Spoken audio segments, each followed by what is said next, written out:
Hey, what's up, guys? It's Brandon B back again with another episode of Rebel Thoughts. And I'm always appreciative when I have a guest. And this time I have a special guest, different. It's not in the sports world this time, it's in the financial world. And for those who have followed me, they know that I always talk about entrepreneurship and finances and just motivation. And we have one right here, Michael Rivera, financial advisor and founder of True Life, man. True Life Planners. Happy to have you on, Mike. Thanks, Brandon. I really appreciate it, man. Happy to be on and chat with you a little bit today. Most definitely. So, in terms of finances, man, how did you even get into that? Like, what interested you in that? Yeah, that's a good question, man. I get it all the time, and basically, at a young age, I always knew that I wanted to be in business. Now that's very vague, but so Yeah. I was just in college, and one of my dad's friends was a financial advisor. I didn't know that at the time, but basically, we were on a trip with him and his son, and I said, "Hey, what do you do?" Because it seemed like he had a good lifestyle and everything like that. So he told me what he did, and I said that sounds pretty interesting. So he said, "Well, you know what? You're in college. Why don't you come, work for me, and start getting started in the business, see how you like it." So I did that for a year, worked under him, kind of got my feet wet in the business, and that's kind of Right. the rest is history. After that, it just kind of happened for me, and I'm super grateful for it. Right. Now you said, well, like when you were younger, you wanted to get in business. Did you have a business of any idea, or do you just knew that you wanted to work for self? I guess was Yeah, that yeah, I really didn't know. I just knew I wanted to be, as a kid, you either think you want to be like a doctor or a lawyer or something like that. I wanted to be a right? businessman. What that was, I had no clue. Uh, just, my Yeah. dad, he's an acupuncturist, and growing up in his business, Okay. I mean, he does well in his business, but he was never good with his finances. So that area kind of Right. always, just intrigued me really a lot, and so I just said, I'll check it out and see what it's about, and I just thankfully I'm good at it and I can help a lot of people, so it kind of all worked out. Right. Now, was this like an interest to help?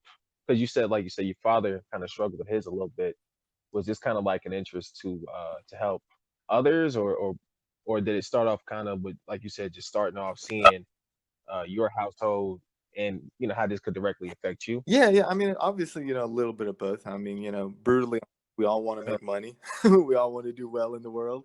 So, I mean, obviously, I saw that, you had potential in this business to make a good living. But at the same time, I've always believed that, when you help others, you're going to help yourself at some point in time. That could be a month from now, it could be a year from now. I mean, I've helped so many people for free and done stuff that didn't make me any money. But then 6 months, yeah. a year down the line, they're calling me. They're either sending me a referral or they know, hey, Michael helped me with this. When something came up, they called me, and it just all works out. I just believe that it'll all come back to you at some point. Right. I definitely agree with that. I noticed like for me coming up, it's so funny. You talking about business. I always wanted to be a businessman myself, but like you said, I didn't really know what it meant as a kid. I thought it was just wearing a suit and tie. I thought if I just came through, like I had this little like this little mini clipboard. It was like a clipboard, but it's like you could open it up. And so I would just put papers in there. Just I thought that's what businessmen did. I didn't really understand what business I wanted to have. I just understood like, okay, I just want to. I do know I want to work for self. I do know I want to control my own schedule and whatnot, but I just didn't know how. But what would you say in terms of recommendations? How people can find out? Because a lot of times, I think what happens is we have, like you said, generalities and vague interpretations of what we want, but it takes an actual, I would say, kind of like an action to go out and find the specifics. So what would you say can, like, when someone has a vague understanding of what they want, what would you say uh, they should try to do in order to get that more specific and more accurate? Yeah, that's a great question. I mean, what worked for me was that, just try different things. Before I stepped into the finance world, I was an assistant manager in retail.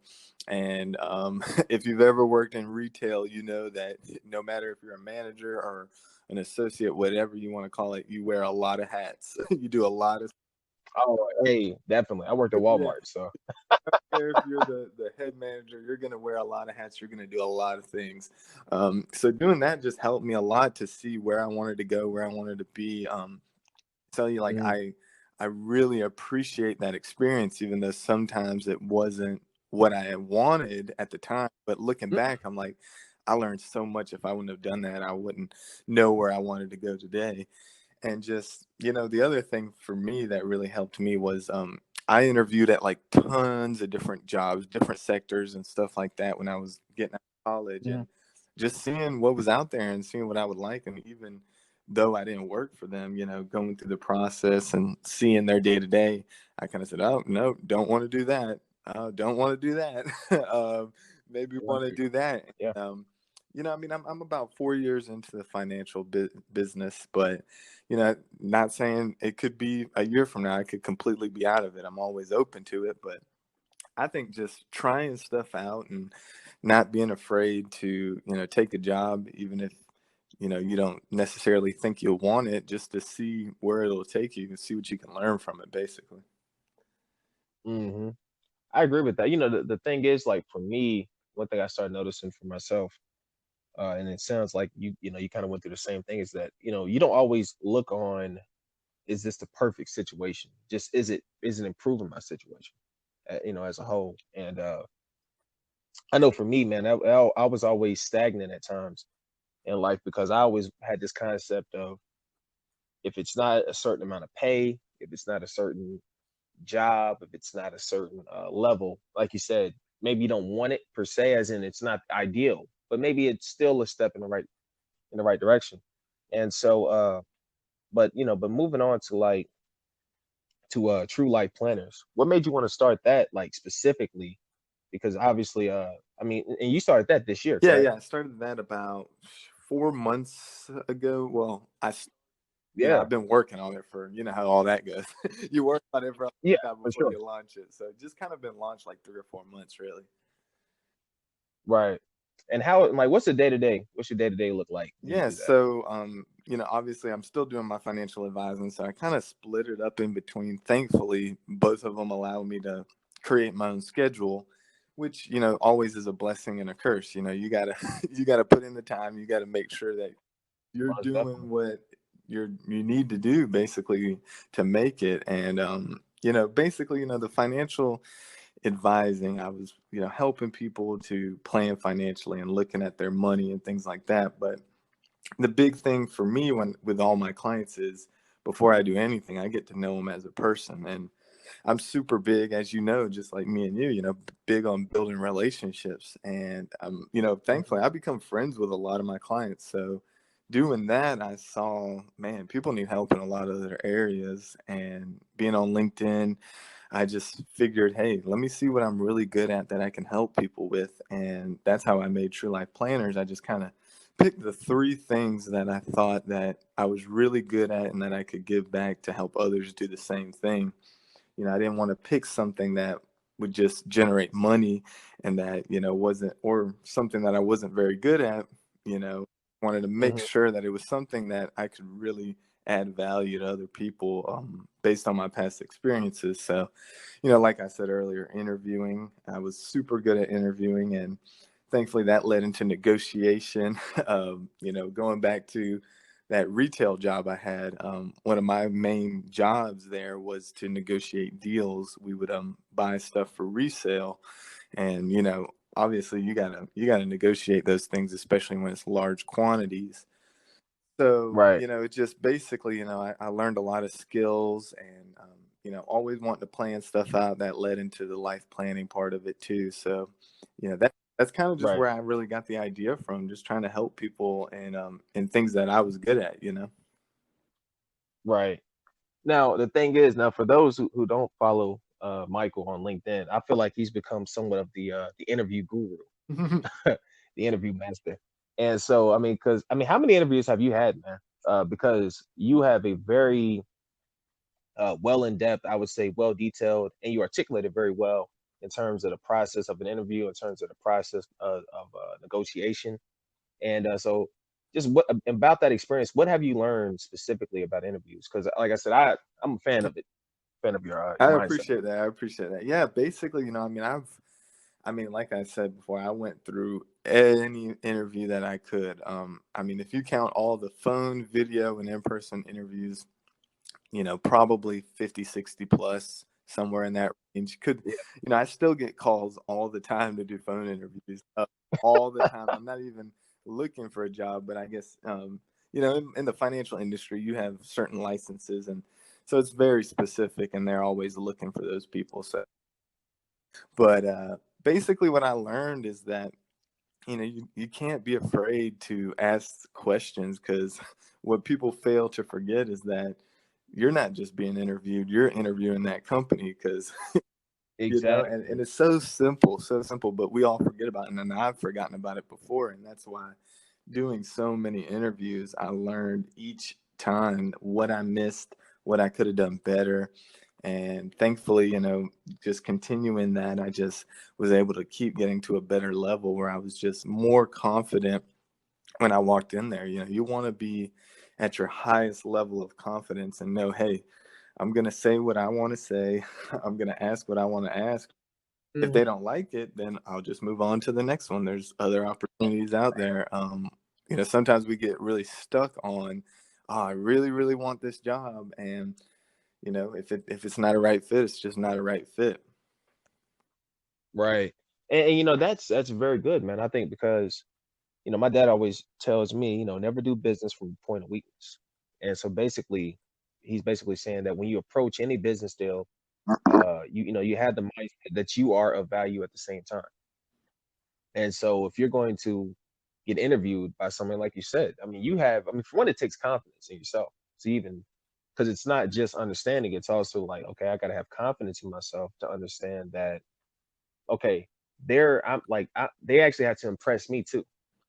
And I think that's what we miss sometimes as the interviewee, that a lot of times our mindset is we walk into there like, okay, what can I do to impress this corporation, to impress the interviewer? But at the same time, like you said, I mean, if you're thinking about it, I mean, you're gonna be spending one half of your waking life there. Oh, yeah. Why would you not, you know, uh, really, observe them, take note, ask as many questions as you want. And oftentimes, I mean, they even welcome it in the interviews. They even welcome it. As intimidating as it can be, they also welcome it. So, but I think about the art of like negotiations, and I remember on LinkedIn you said never accept the first deal, right, or the first offer. Yeah, yeah, yeah, yeah. That is one that is just so big, and it just works in a lot of areas of life, but we just forget about it because when we're in an interview or a negotiation, whatever it may be, we're just we're excited and we're kind of nervous at this, especially if it's a job you really want, and if they give you an offer, you get excited. Oh, wow, I got it. Let me take it. But what I learned is that they're in a business. It's just like any other business dealing. It's just go back to being selling a car or being at a yard sale or something. They're trying to get the most that they can get. So one of the ways I always looked at it is that they're trying to save the company money and still get the best talent that they can. So they're not going to give you the highest offer right off the bat. And so it's Right. your job to say, where can we find that middle ground between what I want, what you're willing to give me? And Right. normally, obviously, during this time with the whole COVID and everything, it's just, a lot of people are fearful, rejecting that first offer. But, sometimes what you can do is you can go back and say, hey, I'll take this offer now. Can we review it in a month based off of what value I bring to the company? So there's ways Right. around not accepting that first offer. But if you accept the first offer, you kind of sell yourself short, really, because most companies aren't going to review that for 6 months to a year. And Mm, it's just kind of like, why not try to see what you can get right then and there? You're at the table negotiating. They're not giving you that offer, because they don't want you. They obviously want you. So, use that to your advantage is what I always say. mm, okay. Now, in terms of, like you said, renegotiating, um, do you put that in writing somehow? Because I mean, what's going to make them stick to their word on that? Yeah, yeah, definitely. So you always, if you ever come to a deal like that, where you say, "Hey, I'm going to," and I just helped my brother-in-law do this exact same thing the other day. Mhm. He just is switching jobs, and they just basically agreed that, "Hey, you're going to get this salary for a month, and then after that month, we'll renegotiate to potentially bump you up to X amount," basically. And Right, I would always get that in writing and have the hiring manager, whoever makes the decisions, sign and date that. And you each have a copy basically. And, probably be best if you signed and dated it as well. And just make sure you both have a copy of it. If you have a company calendar like Outlook or Google or whatever it is, set set an appointment right, for you guys that's already in there, ready to go for the date you guys are going to talk about it. And that could be 1 month, 2 month, 3 months, whatever it is. I was just using an example, but right, definitely get it in writing. Anytime you do any kind of business dealings, always get in writing and have them sign and date it. That's my right. Yeah, I mean, I definitely agree with that, man. I mean, so in terms of True Life, the website, what can people, if people hop on that website, what can people expect to find? Yeah, so basically, the three areas that I focus on are interviewing, skills and preparation, Hmm. negotiating, skills and preparation, and then I have a life planning program, which is much more in depth. So the first two are basically 2 1-hour sessions, split between two different days or however many days we have to do it. And those are more on the lines of just preparing you for, situations like an Hmm. interview that's coming up, or if you're going to negotiate a salary, or, I've had clients who were going to do a business deal or like buy a home, something like that. These sessions are kind of tailored around, hey, let's dig down, see what your skills are, let's adjust things and practice and prepare you for what's coming up. Now, the life planning program is a little more in depth. Basically, it's 5 sessions, 1 hour a piece. I always just say 1 hour, but I always give a lot, so I just kind of always go over. But Hmm. basically, the whole plan behind that is we're going to get to know each other, and specifically, I'm gonna get to know the person and what they want to do in their life and all Right, aspects of their life, and then we're gonna work backwards and create a plan that makes everything in their life work cohesively. And so it's very, very in depth. We actually put an entire document together that we continuously edit together because things mhm, change. I mean, a month from now, even right, financial advising business, I always tell people, hey, we have a plan, but one thing I can guarantee about this plan, it's not going to go as planned. Hopefully, it'll go better, and it may go another direction, which is why we have to, right, you know. And so, also in that program, I have 4 quarterly review sessions, basically for us to do those adjustments for an entire year. So every 3 months, we'll meet for 30 minutes, an hour, and just kind of adjust things, see where they're at, and make the tweaks that we have to do. So, and then I have some videos on there, links to my YouTube. I have free resources. There's testimonials on some of my previous clients, just telling them about our experience. And, I'm always making changes to it. I'm going to be putting up more videos, more free worksheets. I have an email list where I kind of send out free tips and strategies, every so often, just to kind of give back, and just like I do on LinkedIn, give people some stuff that'll be beneficial for them. okay, sounds good, man. So where can people find you? Yeah, so pretty much I am basically just primarily on LinkedIn, and that's Okay, Michael A. Rivera. And you can find me at truelifeplanners.com. And then we have a YouTube page we're trying to start up as well, which is a just True Life Planners channel. Okay. All right. Anything you want to say to the people, man? I mean, we're about to gonna wrap it up, but man, I'm very thankful, man. Yeah, yeah. Basically, I just always say, hey, just focus on what you prefer to experience in life. Don't look at other people. Don't compare yourself to others, because at the end of the day, it doesn't matter. Find out inside what you want to do with your life and what makes you happy, and then just go for it. Most definitely. I can definitely jig with that. Definitely, man. Appreciate you, man, and would love to have you on in the future again, man. Appreciate it, Brandon. I'm super grateful for this, and I hope a lot of people enjoy this conversation. I'm sure they will, man. Take care, man. Take care. Have a good one. All right, you too.